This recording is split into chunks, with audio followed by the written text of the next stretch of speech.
বড়। আমি তো আজকে যদিতে বললাম তোমাদের ধন্যবাদ জানাচ্ছি, তোমরা হিয়ারিংটা শেষ করলে। এটা একটা খুব ইতিবাচক ব্যাপার যে মামলার হিয়ারিং শেষ হলো এবং কপিল সিবাল সময় নিয়েছিলেন, তা তিনি নতুন এমন কিছু বলার সুযোগ পেলেন না বা বলার কিছু ছিলও না। তারপর আমাদের শুনলেন, শুনে হিয়ারিং শেষ করে দিলেন। এখন অপেক্ষা করতে হবে জাজমেন্টের জন্য। জাজমেন্ট কখন দেবেন এটা বিচারপতিদের নিজস্ব ব্যাপার, এ নিয়ে আমাদের কোনো বলার কিছু নেই। যেটা কপিল সিবাল যখন বলছেন কি একটা রাজ্য কি রেটে দিয়ে দেবে, এগুলো তো আমি বললাম, নিয়ম দিয়ে আমি তো বললাম তো এইগুলো হচ্ছে ওয়ার্থলেস আর্গুমেন্ট। আমি ওয়ার্থলেস শব্দটা ব্যবহার করিনি, কিন্তু বলেছি বেসলেস আর্গুমেন্ট। আমার স্টেটে দিয়ে আমি পাবো, সেখানে ছত্তিশগড় কী পাবে তা নিয়ে আমার মাথা ব্যথা কী। আসলে ওর লক্ষ্য ছিল যে অন্যান্য স্টেটের সঙ্গে গুলিয়ে দিলে পরে তাদের সকলকে পার্টি করো, এই প্রত্যেকটা স্টেটকে পার্টি করলে ডিএ মামলা শুনানি হতে হতে আমার মৃত্যু হয়ে যেত। সেটা জজেরা গ্রাহ্য করেননি, বলেছেন না মামলা আমরা শেষ করে দেবো। শেষ হয়ে গেল। অন্ততপক্ষে এই মামলার তারিখের পর তারিখ নিয়ে মানুষ যে ক্লান্ত ছিলেন সেটা বন্ধ। 2010 সালের যে কথাটা আপনি বললেন, 2010 আমি বলছি 2010 পর্যন্ত তোমরা মানলে, তোমাদেরই বিধি কি হয় সেটা সরকার একরকমভাবে মেনে চললো। হঠাৎ 2011 পর থেকে বিধি ব্যাখ্যা পাল্টে গেল, এগুলো কোনো যুক্তি নাকি? তো বিচারপতিরা মনে হলো আপাতত সম্মতিতে জানালেন তাদের। পুজোর আগে আশা করা হচ্ছিল দাদা, দিওয়ালির আগে কি পাওয়া যাবে? না, এটা তো পুজোর আগেও পাওয়া যাবে না, দিওয়ালির আগেও পাওয়া যাবে না, কারণ 3 সপ্তাহ আরও সময় লাগবে রিটেন নোটস দেওয়ার জন্য।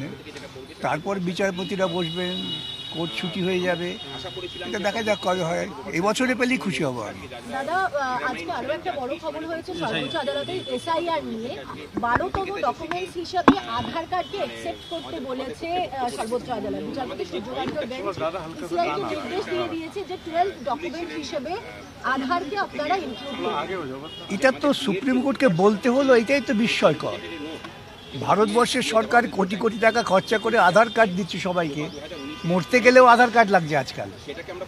তাহলে সেই আধার কার্ডকে তুমি ভোটার লিস্টে নাম তোলার জন্য ব্যবহার করবে না?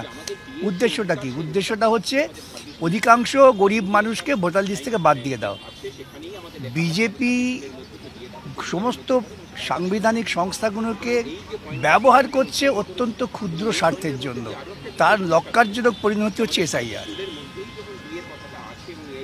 এবং দুর্ভাগ্য, আবারও বলছি, সুপ্রিম কোর্টকে বলতে হলো তুমি আধার কার্ড নাও, যেটা কেন্দ্রীয় সরকারের বলা উচিত ছিল যে আমরা এত পয়সা খরচা আধার কার্ড তাহলে কেন করছি। দাদা, একটা অন্য আর্গুমেন্ট জিজ্ঞেস করে, যেটা কপিল সিবাল বলছিলেন যে সব রাজ্যে একই ডি হতে পারে না, পারচেজিং পাওয়ার হয়, ইনফ্লেশন রেট হয়, এই যে কস্ট অফ লিভিং ডিফারেন্ট আছে। কপিল সিবাল যে আর্গুমেন্টটা করলেন, সেই আর্গুমেন্টটা হচ্ছে ডুবন্ত মানুষের খড়কুটো ধরে বাঁচার প্রচেষ্টা। প্রত্যেকটা রাজ্য তার নিজস্ব বৈশিষ্ট্য আছে, নিজস্ব নিয়ম আছে। সব রাজ্য তো এক নিয়মে চলে না।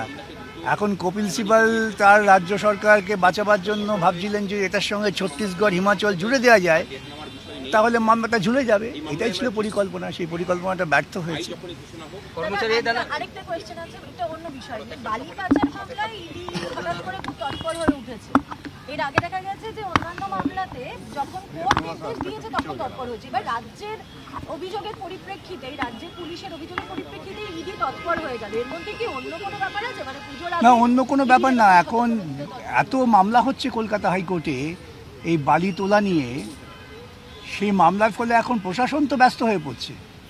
প্রশাসনের ডিএমদের নিজেদের পিঠের চামড়া বাঁচাবার জন্য তাদের অভিযোগ করতে হয়েছে, এবং তাদের অভিযোগের ভিত্তিতে ইডি তৎপর হয়েছে। প্রশাসনের সবাই তো আর দিদিমণিকে সন্তুষ্ট করে চলতে পারছে না, কারণ তাদেরও তো একটা প্রশাসনিক সম্মান আছে।